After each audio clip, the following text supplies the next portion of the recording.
प्यारे बच्चों, आज हम लोग प्राचीन भारतीय इतिहास, संस्कृति एवं पुरातत्व विषय के अंतर्गत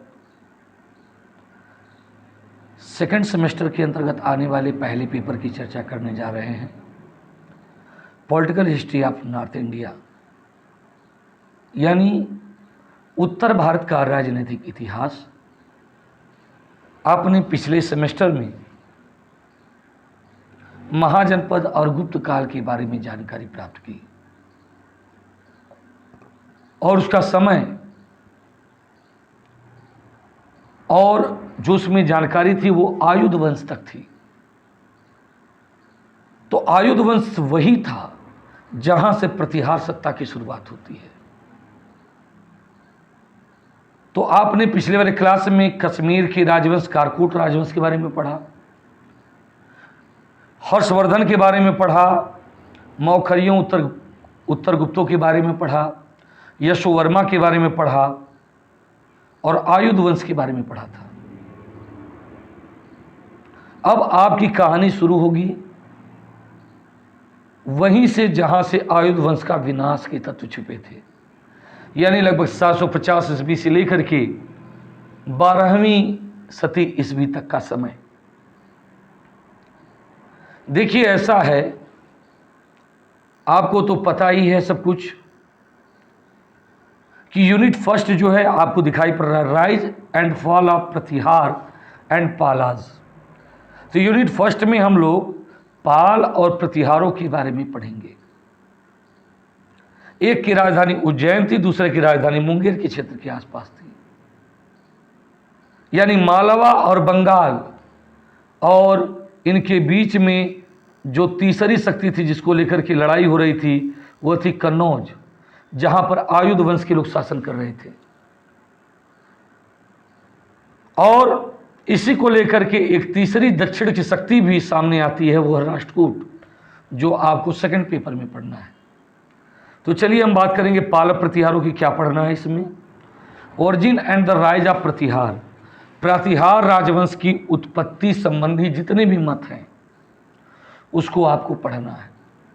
कभी कभी ये भी पूछ देता है राजपूतों की, यानी ओरिजिन ऑफ राजपूत, तो राजपूतों की उत्पत्ति के कारणों की विवेचना करें।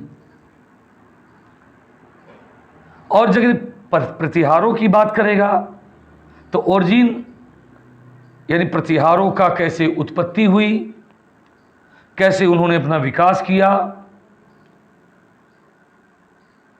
तो आपको नागभट्ट प्रथम, जो कि इसका संस्थापक माना जाता है, वहां से लेकर एक मिहिर भोज तक का आपको पढ़ना पड़ेगा। तो इसमें जो सेकंड यूनिट फर्स्ट में सेकंड पार्ट है वह है वत्सराज, नागभट्ट द्वितीय और मिहिर भोज। तो ये तीन लोगों के बारे में आपको पढ़ना पड़ेगा। The achievement of Vatsaraja, achievement of Nagabhata द्वितीय, अचीवमेंट ऑफ मिहिर भोज। तो ये तीन राजाओं के बारे में पढ़ना पड़ेगा आपको प्रतिहारों में। तो क्वेश्चन इन्हीं तीन में से किसी एक का आता है।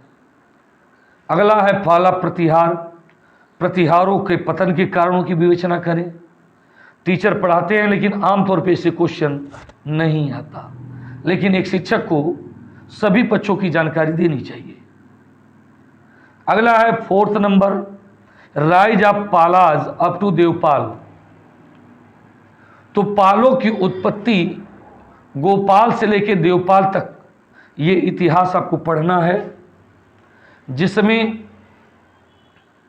आपको विशेष रूप से धर्मपाल और देवपाल की उपलब्धियों की जानकारी होनी चाहिए। और अंत में है फॉल ऑफ पालाज एम्पायर, यानी पाल साम्राज्य के पतन के कारणों के बारे में बताइए। तो ये आपका यूनिट फर्स्ट था बच्चों। चलिए अगर हम बात करें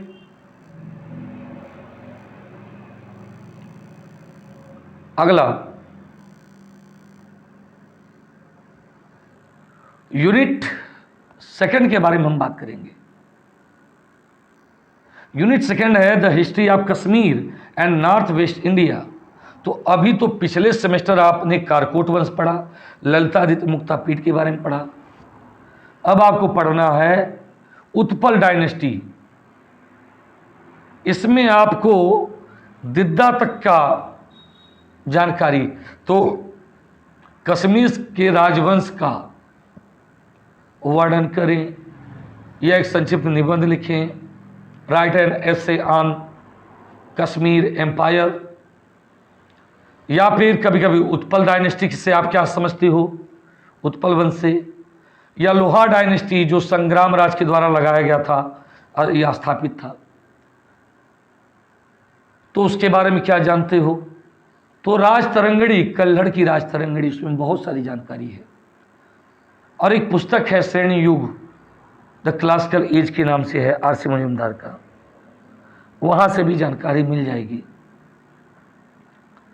अगला उसमें 7 नंबर पे है the shahi of Kabul and Punjab. तो अफगानिस्तान और पाकिस्तान के पंजाब क्षेत्र में एक राजधानी है उद्भांडपुर, वहाँ पे शाही राजवंश का शासन चलता था। तो आपको शाही राजवंश के बारे में सूचना होनी चाहिए। इवन आपको थोड़ी संक्षिप्त जानकारी मोहम्मद बिन कासिम से भी लेकर चलना पड़ेगा, जहां पे ब्राह्मण राजवंश दाहिर का शासन था। उसके बाद कैसे शाही राजवंश की स्थापना हुई, महमूद गजनवी के साथ उन्होंने कैसे मुकाबला किया, चाहे वो आनंद पाल हों, चाहे जयपाल, जो भी हों, यशपाल हों, तो इनकी कहानी आपको बताना पड़ेगा, विशेष करके महमूद गजनवी के समय में।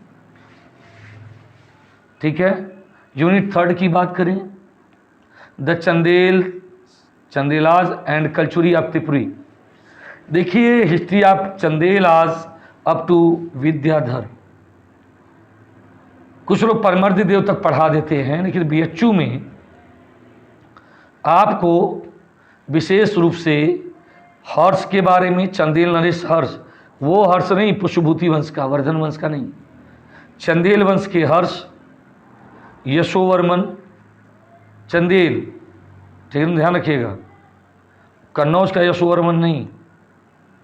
ये खजुराहो महोबा के क्षेत्र की बात हो रही है, कालिंजर के किले की बात हो रही है, जेजाग भुक्ति जिसको आप कहते हो, ठीक है ना। तो खजुराहो के राजाओं के बारे में आपको जानना है। हर्ष हों, चाहे वो आपके यशोवर्मन हों, चाहे धंग हों, चाहे गंड हों, या फिर विद्याधर।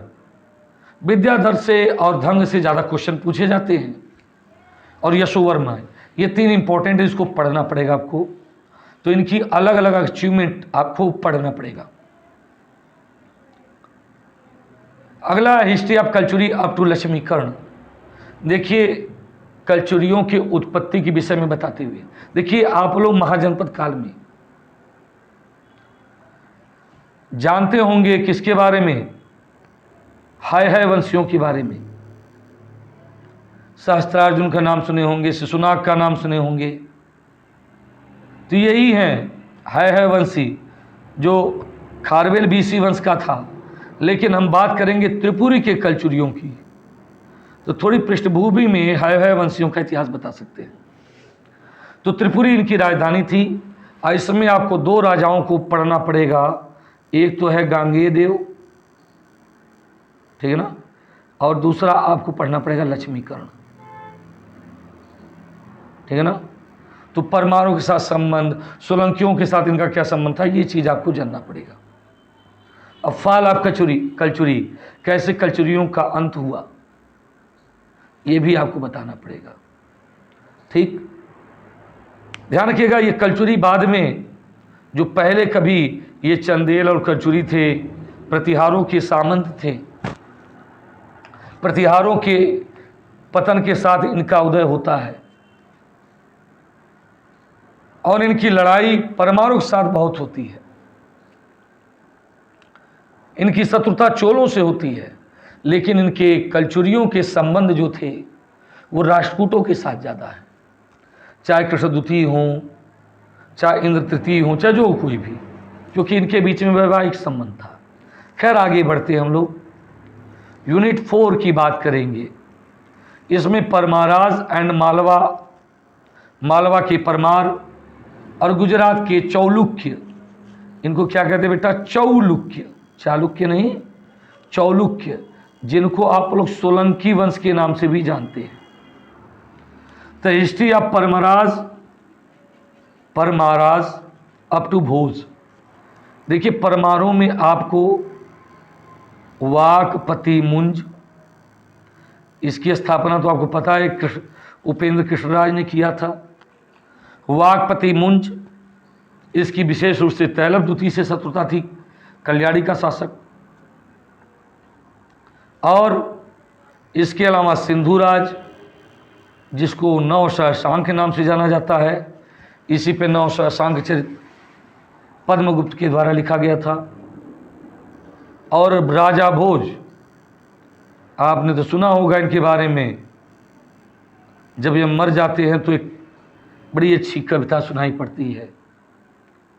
अध्यधारा निराधारा निरालंबा सरस्वती पंडिता खंडिता सर्वे भोज राज्य दिवंगते। तो विद्वानों के आश्रयदाता और बहुत सारे युद्धों में पार्टिसिपेट करने से भोज के अचीवमेंट भी बड़े हैं और पतन की दास्तान भी बड़ी लंबी है, तो बड़े इंपॉर्टेंट हैं। ठीक है। और यूनिट 5 की अगर बात करें तो Gahadavalas of Kannauj at Chahamanas of Shakambhari. देखिए जब कन्नौज पर से प्रतिहारों की सत्ता खत्म हो जाती है तो कन्नौज पर गढ़वालों का शासन हो जाता है। अब इनकी राजधानी 2 थी, एक कन्नौज दूसरी काशी। और शाकंभरी के चौहानों से इनकी लड़ाई होती थी। ये भी लोग कभी प्रतिहारों के सामंत थे। तो हिस्ट्री ऑफ गढ़वाज मतलब गढ़वाल वंश के बारे में बात कर रहे हैं। इसमें आपको गोविंद चंद्र के बारे में पढ़ना होगा और जयचंद्र के बारे में पढ़ना होगा। तो ये 2 चीज़ आपको पढ़ना है, इनके अचीवमेंट बताने होंगे। और कभी कभी गढ़वाल वंश का राजनीतिक इतिहास पूछ देता है तो पूरा बताना पड़ेगा। हिस्ट्री ऑफ चाहमनाज, चाहमान में चाहमान वंश के बारे में बात करें तो अर्णो राज हैं। आपको तो दुर्लभ राज के बारे में पढ़ाई होगी, तब वो कश्मीर के नहीं, दुर्लभ वर्धन वो थे, वो दुर्लभ राज जो कभी मिहिर भोज का सामंत था प्रतिहारों के अधीन। तो ये पहले प्रतिहारों के सामंत थे। तो एक थोड़ा सा पृष्ठभूमि में चाहमानों के इतिहास को जानिए। और इसके अतिरिक्त आपको विशेष रूप से विग्रहराज चतुर्थ, जिसको विसल देव के नाम से भी जाना जाता है, ठीक है। और दूसरे हैं पृथ्वीराज तृतीय। अब जयचंद से संयुक्ता का विवाह हो रहा है या फिर मोहम्मद गोरी से तराइन के युद्ध हो रहे हों, तो पृथ्वीराज तृतीय, इनके बारे में आपको पढ़ाई करनी है। अब आप कहेंगे सर किताब कौन सी लिया जाए कि अच्छे से पढ़ाई हो जाए? तो देखिए किताबों की अगर हम बात करें तो कई किताबें हैं जो आपको काम कर सकती हैं, जिनमें है एक तो वीसी पांडे का यानी बिमल चंद्र पांडे लिखा होगा, हमारे टेलीग्राम चैनल पर उसके बारे में जानकारी है। आप लोग 9 फरवरी अगर ऊपर से थोड़ा चेक करोगे तो मिल जाएगा। डॉक्टर अमित दुबे इस्तेमाल लेटर में बिना स्पेस दिए लिखोगे तो इंडियन कल्चर का सामने आ जाएगा। वहाँ पर 9 फरवरी पे देखोगे तो वो मिल जाएगा। तो बिमल चंद पांडे के 2 पुस्तकें वहाँ पर हैं। तो जो सेकंड पुस्तक है उसमें आपको जानकारी मिल जाएगी। ठीक है बच्चों, वह किताब सोशल इकोनॉमिक की दृष्टि भी ठीक ठाक है, केसी श्रीवास्तव किताबें भी काम आ जाएगी। एक किताब मैं कहूँगा रिकमेंडेशन है मेरा कि उसको ले लीजिए आप लोग, राम निहोर पांडे, जिसको आर.एन. पांडे के नाम से जानते हो। उससे उत्तर भारत का राजनीतिक इतिहास, दक्षिण भारत का राजनीतिक इतिहास, इसको तो जरूर खरीदो। एंसेंट इंडिया है तो आर.सी. मजूमदार का ले सकते हैं, बी.एल. पुनिया के ले सकते हैं, हिस्ट्री ऑफ कन्नौज ले सकते हैं, हिस्ट्री ऑफ चाहमान वंश, हिस्ट्री ऑफ चालुक्य, ऐसी अलग अलग किताबें हैं। तो इंग्लिश में तो किताबों को थोड़ा सा देखना पड़ेगा, क्योंकि मटेरियल जो पढ़ने लायक है वो आपको विकिपीडिया से, ईपीजी पाठशाला से मिल जाएगा, लेकिन उतना नहीं जितना आपको चाहिए। तो थोड़ी बहुत शोध की पुस्तकें हैं, उनका आप अनुसरण करिए। लेकिन आर.एन. पांडे की पुस्तक जो है, जो शारदा पुस्तक भवन, आप चाहें तो इलाहाबाद से उसको मंगवा लें, किसी भी स्टोर वाले से कह देंगे वो खरीद के ला देगा। या कतिपय संदर्भों में ठीक ठाक विशुद्धानंद पाठक की भी पुस्तक है, उत्तर भारत का राजनीतिक इतिहास। लेकिन जहाँ तक मैं कहूँगा, राम निहोर पांडे, विशुद्धानंद पाठक, विमल चंद पांडे, केसी श्रीवास्तव हिंदी मीडियम के लिए ठीक है। इंग्लिश वालों को थोड़ा सा मेहनत करना होगा। अलग अलग डायनेस्टी का अगर थीसिस का ही कोई मैटर मिल जाए तो वहाँ से पॉलिटिकल हिस्ट्री का चैप्टर आप निकाल लीजिए, ओके। और वो सभी आपको शोध गंगा पे मिल जाएगा। Thank you.